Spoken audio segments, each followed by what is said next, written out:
Terima kasih pemirsa, masih bersama kami dalam program Downcast, dan kami berdua juga Bang Don, kita tidak lupa mengucapkan terima kasih buat penonton yang selain melalui layar Nusantara TV, banyak sekali yang menyaksikan program Downcast melalui YouTube channel official Nusantara TV. Termasuk ketika kita hadirkan Prof. Koni. Ya, nah, terima kasih buat Anda yang sudah like, share, subscribe, dan silahkan boleh komen, boleh menyampaikan pertanyaan atau pendapat, baik ditujukan kepada Prof. Koni atau Prof. Alex. Ya, mari sama-sama kita diskusi ya. Oke, kita lanjutkan diskusi kita, Bang Don. Iya, tadi Prof. Alex menarik sekali mengatakan bahwa Donald Trump ini mau memperlihatkan who is the boss. Ya, ya. Who is the real boss. Ya, I am the boss. Gesturnya itu ya. Dan itu dinyatakan dalam bentuk apa, Prof? Katanya ada pidato yang menarik ketika di Saudi begitu. Ya, ketika kita ikuti pidato Trump di Saudi itu dia eksplisit mengatakan, implisit dia mengatakan bahwa kamu perlu saya. Oh, kamu ini maksudnya Ya, Saudi, tiga negara itu, Arab Saudi, Qatar, sama Uni Emirat Arab. Dia mengatakan itu karena dia mengatakan Amerika itu secara militer paling kuat di dunia. Tidak ada negara yang melebihi kekuatan militer kami. Ya. Dan saya menawarkan teknologi militer mutakhir kepada kalian. Nah, ini yang jadi kaitan dengan Israel juga. Biasanya yang terbaik itu diberikan kepada Israel. Sekarang ini dengan 142 miliar dolar, Arab Saudi juga dijanjikan teknologi militer canggih. Nah, kita belum tahu reaksi Israel seperti apa nanti ya. Jadi kelihatan di situ dia orang yang sangat transaksional itu tadi. Siapa yang diuntungkan. Dan ini kan ada kaitan juga dengan memenuhi harapan janji kampanye di dalam negeri dia. Jadi orang ini penuh perhitungan, dia tidak mau rugi, dan dia memanfaatkan apa yang bisa menguntungkan Amerika dari posisi dominan Amerika di Timur Tengah ini. Tapi kan dia ini harus menjaga hubungannya dengan Israel, Prof. Iya. Ya kan? Nah, dia menjalin dengan ini tanpa merusak hubungan dengan Israel. Tapi dia mau tegaskan, Netanyahu, Amerika itu mau bantu Israel bukan dengan merugikan kepentingan strategis Amerika. Iya. Prof. Koni mungkin bisa lebih mendalam ini. Kalau aku pikir sih kalau itu lepas daripada Trump, memang Amerika dimanapun dan siapapun presidennya selalu merasa uberaus kan. Jadi ya bukan cuma Trump. Kalau bukan aku itu sih udah bawaan Amerika Serikat. Ya tadi karena the most super power lah, atau kekuatan senjata yang terbesar, dan ini dan itu. Tetapi kembali dari perang-perang yang terakhir dan sedang berlanjut sekarang yang banyak mengejutkan kita, misalnya Pakistan, India gitu kan. Sebenarnya kalau soal senjata mungkin Amerika sudah harus mulai was-was karena ternyata banyak hal Cina dan negara-negara lain yang ini sudah banyak memberi kejutan, sehingga menurut saya kalau soal kesana mungkin nggak terlalu. Tapi yang paling menarik, saya kembali kepada yang apa yang disampaikan Profesor Alex. Kalau saya lebih lihatnya karena dia mental pedagang, maka dia itu betul-betul emphasize bukan saja kepada bagian Timur Tengah, tapi mungkin kalau kita bisa timbang lebih ke kaitan ekonomi gitu kan. Contohnya misalnya waktu dia ke Arab Saudi kan, dia datang ke KTT bisnisnya Saudi. Ya kan, di sana ada Elon Musk, ada siapa, Sam Altman, ada Zuckerberg, ya kan. Jadi dia betul-betul menurut saya memperlihatkan bahwa ya kan, dia akan lebih memilih menghadiri dulu Timur Tengah, tapi kembali tetap aja dalam kunjungan kepada pertemuan dan pengusaha kelas miliarder itu dari negeri Pakistan, dia hadiri juga gitu. Jadi menurut saya itu sudah satu hints hints besar. Meskipun juga tentu saja selain ekonomi adalah bagaimana tentang penjualan senjata senilai 142 miliar dolar itu tadi. Karena itu 2,3 kuadriliun. Wow, ya kan? Kalau itu banget itu terjadi, ya super wow gitu di tengah-tengah tentara Indonesia yang sibuk jadi ngurusin kejaksaan gitu kan. Ini ada tentara dunia yang sedang ngodil 2,3 kuadriliun.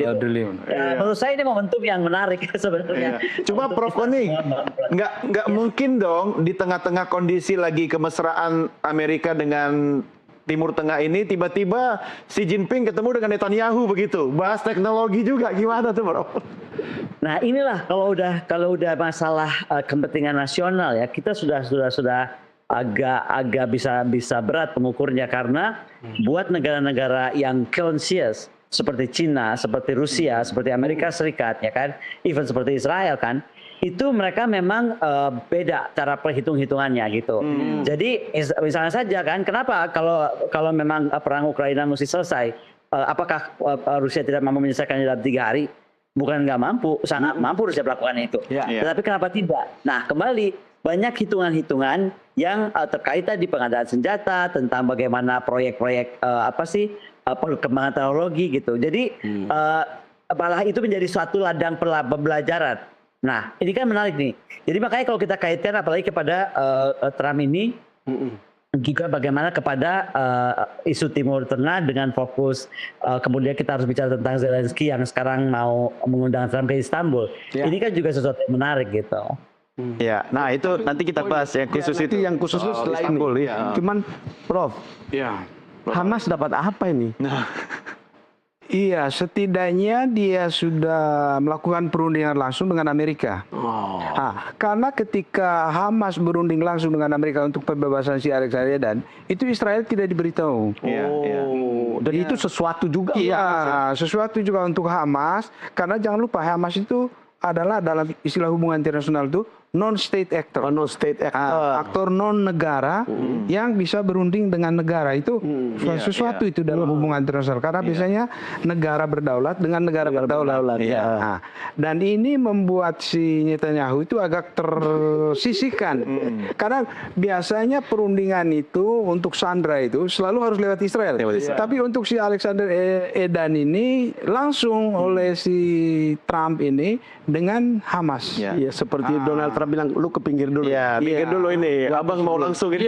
Jadi ini permainan politik yang canggih di antara aktor-aktor ini dengan kepentingan yang berbeda-beda. Dan Qatar berperan di sini. Iya, dan Qatar berperan, Qatar dan Mesir berperan tadi. Dan memang si Alexander itu akhirnya bebas gitu. Sebelum Trump ke Timur Tengah. Jadi ini kan untuk mengambil hati si Trump. Dan juga mungkin untuk melancarkan deal-deal bisnis itu. Nah, Qatar sendiri, Prof, konsesi apa kira-kira yang akan didapatkan oleh Qatar? Karena dia sudah punya banyak tabungan peran di sini. Secara tradisional perlindungan Amerika itu penting kan? Karena ke depan saya duga monarki-monarki ini juga punya agenda kan. Kita misalnya Arab Saudi kan dia punya agenda untuk visi 2030. Secara ekonomi itu harus aman. Dan untuk aman ekonomi ini, politik juga harus stabil. Ya, keamanan dia juga harus stabil. Juga itu survival dari rejim itu juga harus terjamin. Karena itu tidak main-main ini. Dia butuh Amerika untuk itu. Dan dia butuh Amerika. Tapi sebetulnya saling menguntungkan. Berarti Abraham Accord bisa masuk dong? Abraham Accord bisa masuk. Belum lagi kalau kita bicara sekarang si Trump beri juga membebaskan Syria dari sanksi-sanksi yang dijatuhkan selama ini. Padahal pemimpin Syria itu dulunya dikasih hadiah 110 juta dolar untuk orang ini. Jadi perubahannya dia begitu cepat kan? Begitu cepat untuk mendapatkan suatu kesempatan agenda Trump yang saya bilang tadi, menstrukturkan kembali arsitektur keamanan regional untuk sesuai dengan maunya Trump. Saya duga itu sih. Nah, Bang Don, sebentar saya balik ke Prof Koni dulu.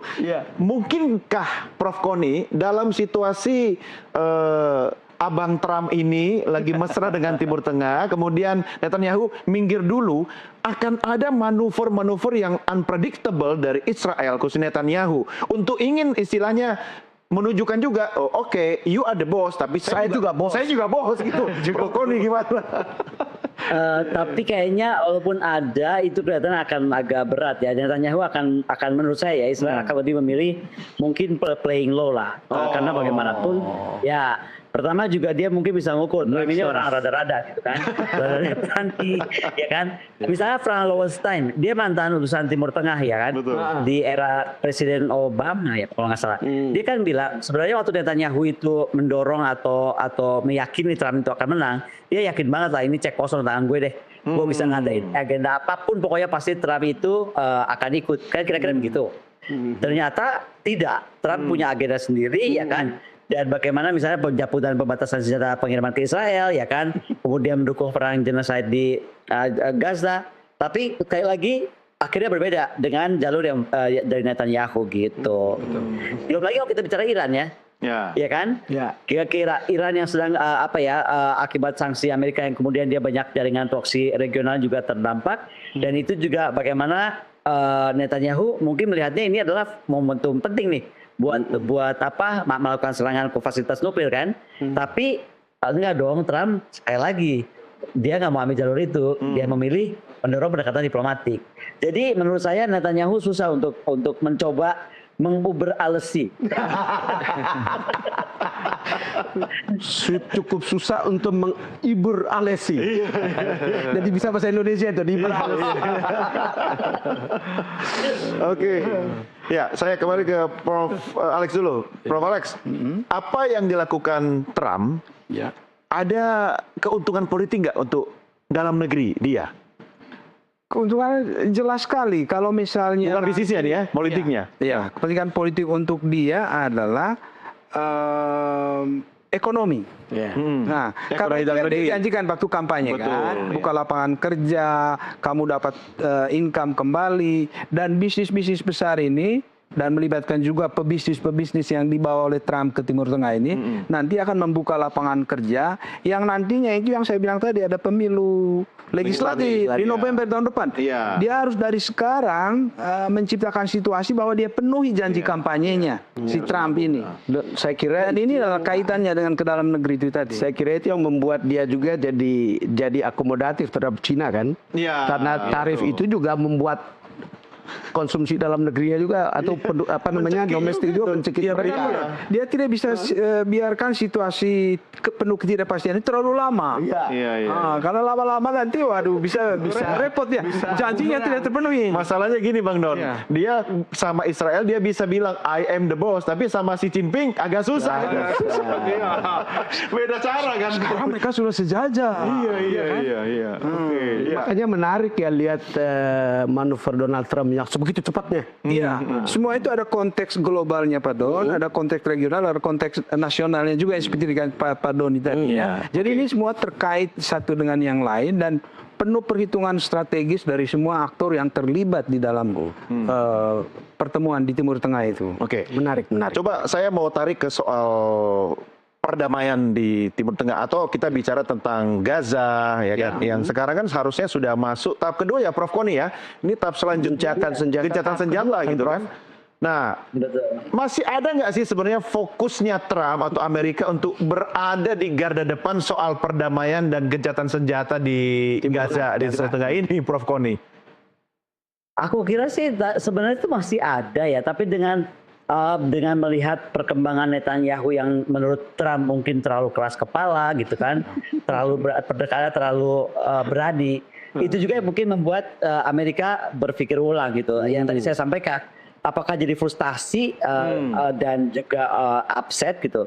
Tapi yang paling penting mungkin Amerika itu sedang berusaha, oke deh, kalau lu ngotot banget nih ya, begini, ini aku akan makin kehilangan peran kan di Timur Tengah. Ya dong. Betul. Sementara kan selama ini Amerika sangat senang memainkan peran seolah-olah mediator, seolah-olah di tanda kutip ya kan. Seolah-olah perdamaian, polisi dunia. Nah, cap-cap seperti itu kan harus dijaga oleh Amerika Serikat. Nah, mungkin karena Netanyahu keras kepala ini dan Trump kemudian memikirkan cara-cara lain.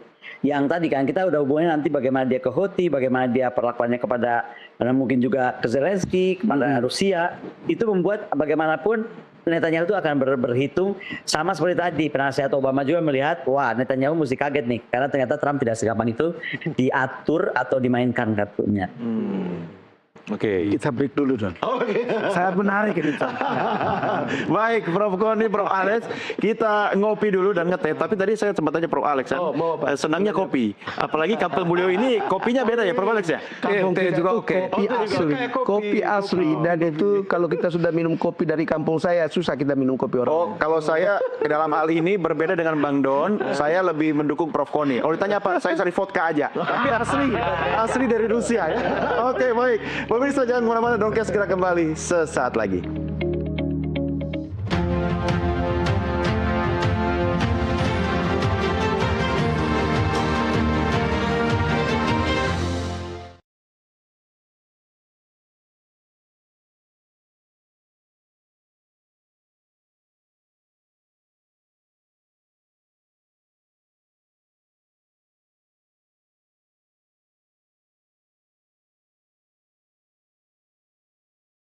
tvnews.id.